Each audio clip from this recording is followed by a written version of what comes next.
The station buzzed with restless bodies, 100 footsteps echoing like unanswered questions. Announcements bled through the air-sharp metallic, drowned beneath the hum of voices that refused to hush. She stood in the corner, half hidden, behind a column, her fingers clenched tightly around a small, battered suitcase. The leather edges were worn, its handle darkened by time and travel, as if it had carried secrets longer than she had carried her own.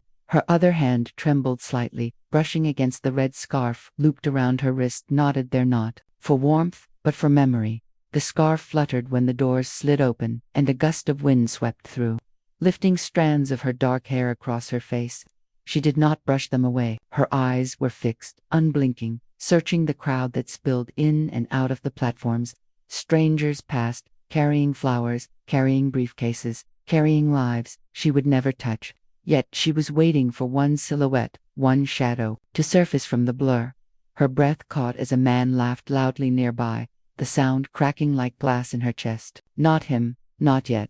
She lowered her gaze, her pulse a storm beneath her skin. The cracked watch on her wrist ticked faintly, a weak and stubborn beat. It was long broken, frozen at the hour her life had split in two. She wore it still, as if the weight of it might anchor her rage. Breathe, she whispered to herself, the word small, fragile, and nearly swallowed by the train's roar. Someone brushed past her shoulder. She flinched, but her eyes hardened quickly again. She could not afford to be the girl who flinched anymore. Not here, not now. A little boy tugged at his mother's sleeve nearby, pointing toward the trains. She watched them, her chest tightening, at the simplicity of that gesture, the innocence in his grip. For a moment, a memory pressed against her like a bruise she couldn't shield. Another hand, another promise once held and broken. She blinked fast, forcing it back. Her suitcase handle dug into her palm. She welcomed the sting. Somewhere in the crowd, she thought she caught the edge of a familiar profile, quick, fleeting, swallowed again in the tide of strangers. Her throat tightened, but she didn't move forward. Not yet. Timing was everything. The loudspeaker called another departure. Voices rose and fell, and she stood unmoving, an island in the current.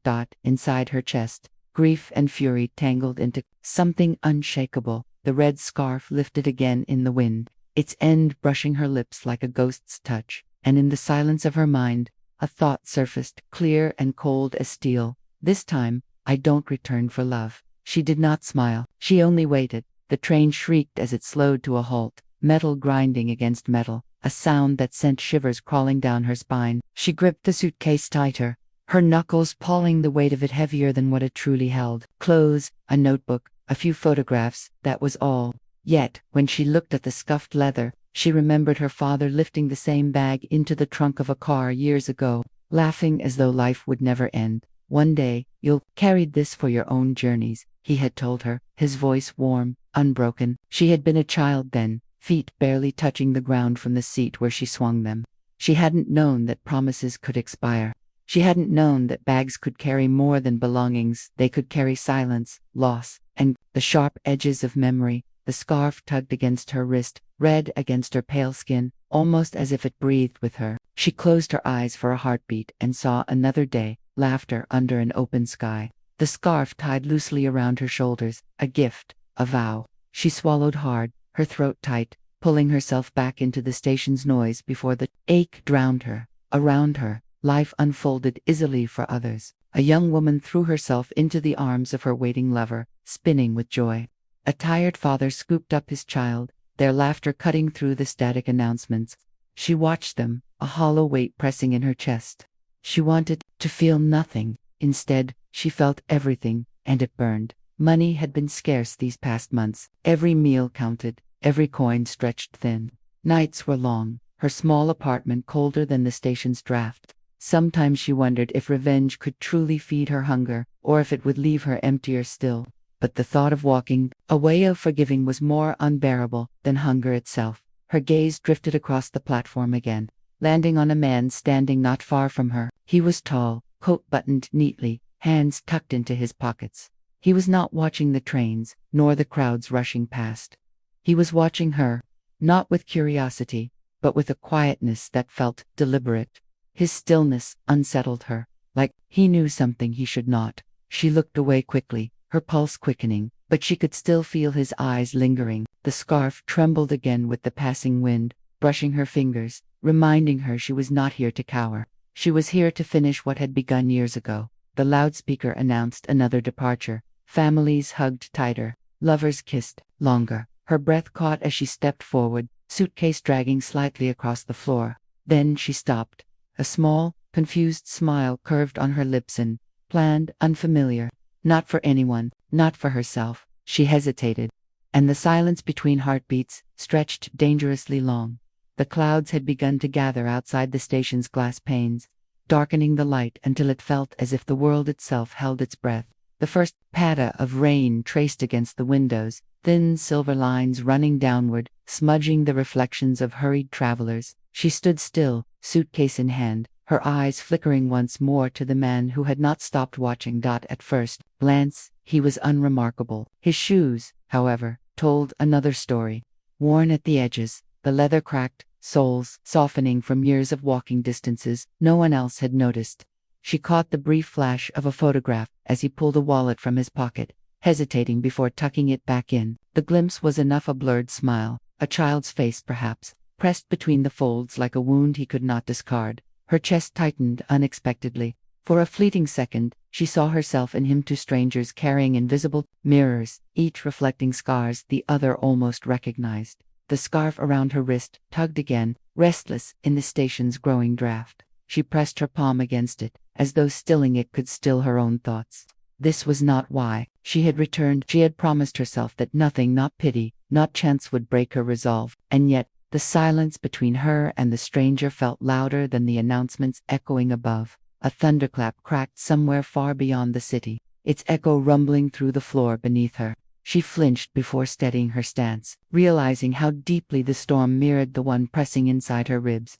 She needed to leave. Her plan depended on timing, precision. Every delay was dangerous, yet her feet remained pinned, her pulse caught between the urge to vanish and the pull of his still, deliberate gaze. The man shifted slightly, just enough to reveal the line of his jaw tightening. His eyes did not falter. It wasn't the look of someone curious. It was the look of someone who already knew enough. Her stomach turned. Was this fate placing a mirror before her, forcing her to see the life she had almost surrendered to grief? Or was it manipulation, a trap disguised in quiet sympathy? The rain began in earnest now, hammering against the roof, rushing down the station's gutters in furious streams. The sound drowned out the chaos of voices, cocooning them both in a world that felt smaller, more suffocating. She clenched the handle of her suitcase, heart pounding against the cracked watch frozen on her wrist. The scarf whipped once more with the gust from a departing train. And though every instinct screamed to move, to leave, to run, she did not. She stayed, her hesitation stretching into something dangerous. Her question left unanswered. The rain had slowed to a steady drizzle, droplets streaking the station's windows like tears. Her fingers fumbled along the handle of the suitcase, knuckles white, the red scarf now damp and heavy against her wrist. She felt the pull of the exit. Her plan demanded movement, but her feet refused. One step, then another, her heart thrumming so loud she feared it would betray her. A man passed, glancing at her with a hint of judgment, a lift of the eyebrow, a quiet whisper of disapproval that floated unnoticed in the hum of travelers. Some people carried more than just bags, she thought bitterly. They carried opinions, expectations, invisible hands pressing down where no one belonged. Her eyes caught the stranger again. He was closer now, hands folded over the wallet she had glimpsed earlier. For a moment, she thought she saw the corner of her scarf tucked inside it, as if he had borrowed it without asking. Her pulse stalled. "You know," she heard him murmur, almost to himself, almost to her, "some people carry more than just bags, they carry silence." The words struck her like a shard of glass. Not loud, not commanding, quiet, poetic, true. She swallowed, suddenly aware of how much she had carried, and how heavy silence could become when it was packed into years of waiting, loss, and unspoken grief.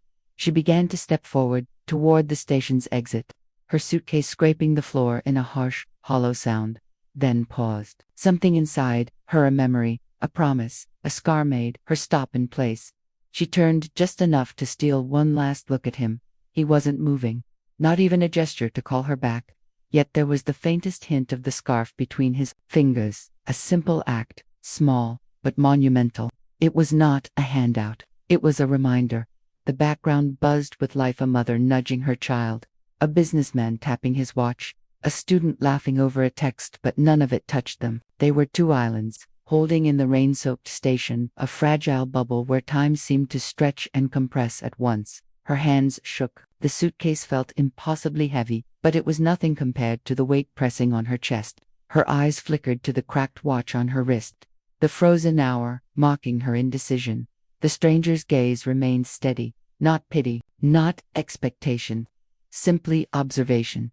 The drizzle turned lighter, almost tender, brushing her hair against her cheek. She lifted the scarf from his hand for a brief, almost imperceptible second, letting the fabric fall back, and then she stepped back. Neither moved, neither spoke. The tension hung between them, unbroken, unresolved, suspended in the gray light of the station. The air smelled of wet concrete and rain, of years carried and words unspoken, and of a reckoning yet to arrive. Somewhere in the back of her mind, she knew this was not the end. It was the pause before everything. The train's final whistle echoed through the station, hollow and distant, as she adjusted her grip on the suitcase. The stranger had moved closer, subtly, as if the space between them had been measured for years and now finally shrunk to a threadbare line. She noticed something new, a pin on his coat, small, almost hidden, the emblem of a company she had spent months researching, one she had applied to just last week. Her pulse surged. His hand brushed the edge of the scarf again. This time, it wasn't casual. The red fabric seemed to pulse with memory, a tether connecting their pasts in ways she had not anticipated. "You," she whispered, voice trembling. But he didn't respond immediately. His eyes held hers, steady, patient. The room of her mind had grown crowded with echoes. Some people carry more than just bags. They carry silence. She remembered his words, and now the echo had changed. They weren't simply words. They were keys. The suitcase felt impossibly heavy, a collection of worn shoes, old photographs, and a few letters she had never sent. And now it mattered in a new way. She realized that the scarf had not been hers originally. It had belonged to someone else, someone he had lost. A daughter. A memory tied to grief that mirrored her own, though they had lived separate lives until this moment. Her hands shook, almost letting go of the handle. The weight of discovery pressed down like storm clouds overhead. Every step she had taken to reach this station, every sleepless night plotting, every lonely meal meant something entirely different now. She remembered the cracked watch on her wrist, frozen at the hour when her world had shifted. Time had a cruel way of looping back, presenting the same choices in new disguises. The scarf, the suitcase, the stranger, fate, or something eerily deliberate, threading the pieces together with invisible hands. Her chest tightened. There was no turning back. She had returned to this station to reclaim herself, to face the betrayal that had haunted her. But now the stakes had changed. The man before her was not merely a shadow in her story, he was entwined with it, in ways she had never imagined. The rain fell again, soft this time, brushing against the glass and against her damp hair. She drew a shaky breath, squaring her shoulders, suitcase in hand. The door to the office beyond the station entrance loomed ahead. Every instinct screamed, "Step back, it's too much." But she did in single quotes. She pushed open the door, letting the world shift around her, letting the threshold of the unknown claim her, and as the space swallowed her, the red scarf slipped from his fingers once more, a silent witness to everything she had carried on, everything she was about to confront. Station was nearly empty now, the echo of trains long departed ringing softly off the walls. The wind had died, leaving the air heavy with the scent of wet concrete and rain-soaked earth. She stood where she had first arrived, suitcase at her feet, red scarf damp and limp around her wrist. The world had shifted, though she had not moved an inch. He appeared then, stepping from the shadows of the concourse, not with the calculated stillness of before, but with something urgent in his stride. His eyes met hers, and for the first time, they were not simply observing, they were confessing, not words, not promises, but recognition. He reached out, fingertips brushing the scarf that had been a tether between them. "It belonged to her," he said quietly, voice breaking the silence. "My daughter." The realization struck her like a thunderclap, and for a heartbeat, the suitcase felt unbearably heavy. All the years she had carried her grief, her rage, her planning it collided with his, and yet, she did not recoil. she did not retreat. The world had narrowed to the two of them, and the space between heartbreak and understanding had grown impossibly thin. You remind me of her, he continued, almost apologetically. Not for who you are, but for what I lost, and somehow, it matters. You matter. Her heart faltered, but only for a moment. She had not returned for affection. She had returned to claim justice, to balance the scales of loss and betrayal. And yet, in the reflection of his grief, she glimpsed a truth she had not anticipated. Some wounds could only be honored, not avenged. Slowly, deliberately, she placed the scarf in his hands. The gesture was small, almost imperceptible, but monumental. The symbolic weight of years of silence, anger, and longing transferred in an instant. She was not taking, she was giving. His eyes widened, a mix of sorrow and awe. He held it like a relic, a bridge between the past and what remained of the present. She felt lighter somehow, unburdened not by vengeance, but by the acknowledgement of shared pain. The suitcase stayed at her side, its contents insignificant now. Time's cracked watch glinted faintly in the station's muted light, frozen yet no longer mocking. She had given, she had witnessed, she had survived. Without another word, she turned, walking toward the exit that would lead her into a future uncharted. He did not follow, he did not ask, and she did not look back. Outside, the drizzle had softened to a whisper, and the station receded behind her. The memory of him lingered, but not as a shadow of desire or obligation. It lingered as the imprint of transformation. She exhaled deeply, chest rising, the chill of rain still clinging to her hair. Some journeys end not in triumph, but in understanding. And somewhere between departure and arrival, she realized, not every stranger you help is meant to stay, but some leave you changed forever.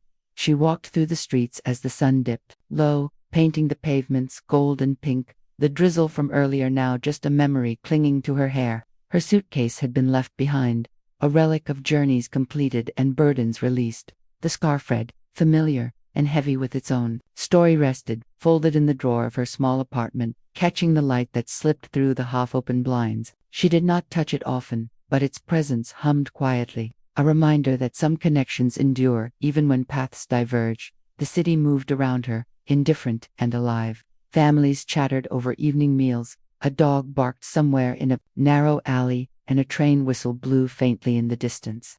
She passed them all, unobserved but present, each step measured, deliberate, carrying the weight of memory without letting it crush her. Sometimes she repeated the line in her head, soft as a secret, sometimes love is not romance, it's recognition. It had echoed through her like a mantra, grounding her when grief threatened to resurface, guiding her toward a place she hadn't known she could reach. Recognition of shared humanity, recognition of wounds mirrored in another, recognition of the power of letting go. Her fingers brushed the strap of her bag, an absent gesture, now more symbolic than practical. It had carried her through storms both literal and invisible, and in its emptiness, she sensed the space she had made for herself. She had not conquered the past, nor had she destroyed it. Nor had she found neat closure. She had merely arrived at a place of quiet understanding. The streets hummed with evening life, lights flickering in windows, the air cool and bracing. She stopped at a small bridge over a narrow canal, letting the reflection of the city shimmer on the water's surface. The ripples blurred the lights, just as memories blurred the past, yet the reflection remained fractured, yet beautiful. She allowed herself a small, unguarded smile. No one watched her, no one needed to. The world continued, and she continued with it alone but stronger. The scarf rested quietly at home, the suitcase left behind, yet both remained, markers of a story neither finished nor abandoned. And as she walked on, she carried one last thought, whispered to herself but meant for anyone who might understand. Some journeys are not meant for return, but the footprints we leave may linger longer than the traveler.